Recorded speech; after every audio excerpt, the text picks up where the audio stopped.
aeroplanes, mountains, beaches, hotel lobbies, airport lounges. I've traded from all of them.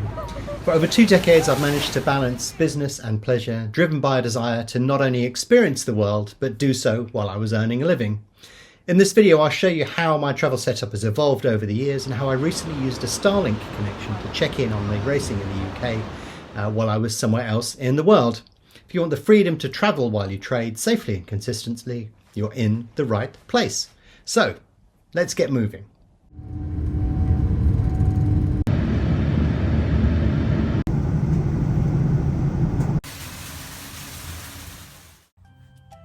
So the job that I had prior to Betfair trading that I quit to actually go and trade on Betfair full-time for a living actually involved international travel, and that was deliberate. It was something that I'd wanted to do for many years, and it was something that I enjoyed and embraced, and it was something that I also wanted to bring forward with me to my Betfair trading career. But at the start, I didn't have those sort of aspirations. I just wanted to keep things viable.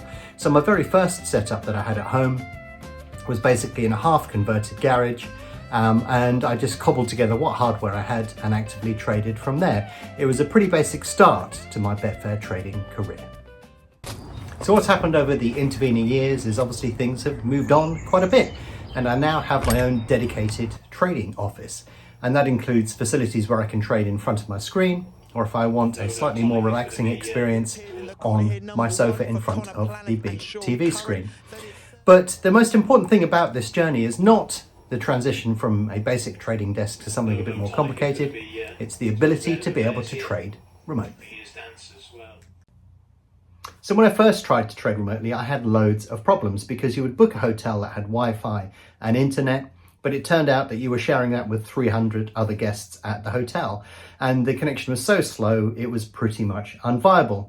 So my solution to that was to actually rent a house. You could speak to the owner, you could get them to check the connection, but that did bring on other issues as well, and that was that I didn't have any live pictures. This was in the days when streaming live pictures from sports events was just unknown. So I actually used to cart around with me a satellite dish, one that you would stick on the side of a caravan or something, and that would allow me to basically point it at the right satellite and be able to view live pictures.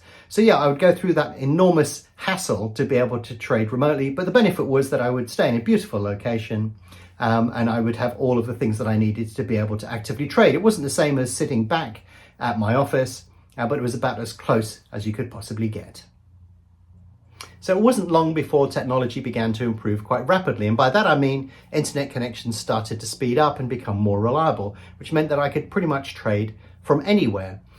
But the big thing that made a difference was streaming. Now, when you mention streaming nowadays, most people think of Netflix, and that was particularly handy when you were traveling with the family.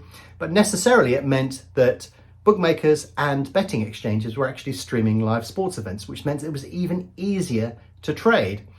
And that meant that all you needed really was a decent internet connection, a laptop, and then you could actively trade and watch the pictures from that laptop or a spare screen. It was absolutely perfect scenario. And this has been something that I've done throughout my journey, is take pictures of where I've traded, just so that I can look back and reflect on my journey.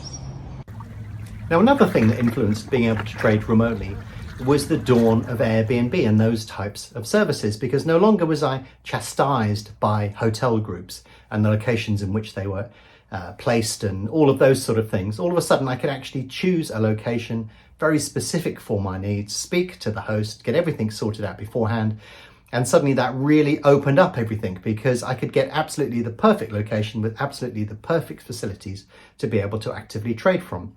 This was a major upgrade in terms of the ability to be able to trade remotely. So as time has moved on, I've settled into this pattern whereby if I want to trade remotely, all I need is a laptop. The ideal setup for me is actually to have a laptop and an iPad, because I can trade on either of those two devices depending upon where I want to trade from, and that could be inside a hotel, at an Airbnb, or pretty much anywhere. I've taken pictures of all of the places that I've actively traded from, and you will be amazed by some of them. But that was one of the things that I always wanted to do, and one of the things that I always dreamt of. But the interesting thing is you literally can trade from pretty much anywhere. So you may laugh, but I've actually just done a few trades here, and I'm at about 10,000 feet altitude, but I can get a 4G signal here. I'm getting about 10 meg and about 5 up or so on. But yeah, it's possible to trade nowadays from virtually anywhere. So I've now reached the stage of life where I've done a lot of the things that I always wanted to do. And I'm taking the opportunity now to relive some of them with my children. They've seen some of the places that I've been to, and they often say to me, "Dad, I would really love to go there." So when I take a break, I'll often bring them along with me now and give them the benefit of my experience of these locations. So it wasn't that long ago that my daughter said, "Dad, I'd love to go to Yosemite." So that's what we did. So I knew from prior experience a great place to stay was in West Yosemite. It's the only place nearby that has proper housing, and you can rent houses there, which was something that I decided to do. But there was one thing that really caught my eye when I decided to do this rental. So one of the things that you notice when you're high in the mountains is you are truly out of contact with everybody. Modern technology has improved somewhat so that you can contact somebody in an emergency, but really you truly are in the middle of nowhere. So when I'm expecting not to be in contact at all, I'll often just put some automation running and leave it at that. But the interesting thing about the rental that we took is that it actually had a Starlink connection. And I've never really used a Starlink connection before. So I was quite intrigued to understand just how effective this was, because typically you're not used to getting any internet at all when you're in the mountains. But here seemed like an opportunity to find out just how effective this technology was. So I couldn't help but test the connection just to see how viable it was. So I fired up BetAngel with total performance data and had a good look at a market.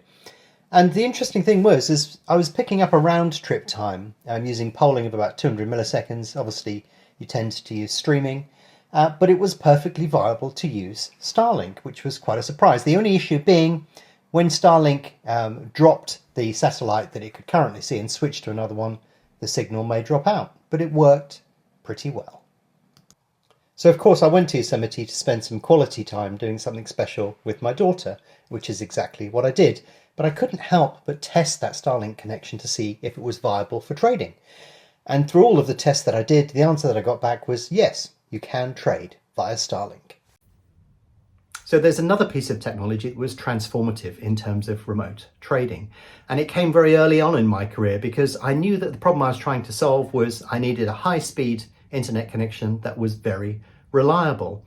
And because I'd worked for an internet service provider, I knew how to achieve that. And that was to actually connect to BetAngel through a Windows server. So very early on in my career, that's what I did. I set up BetAngel on a Windows server and then remoted into it from my laptop.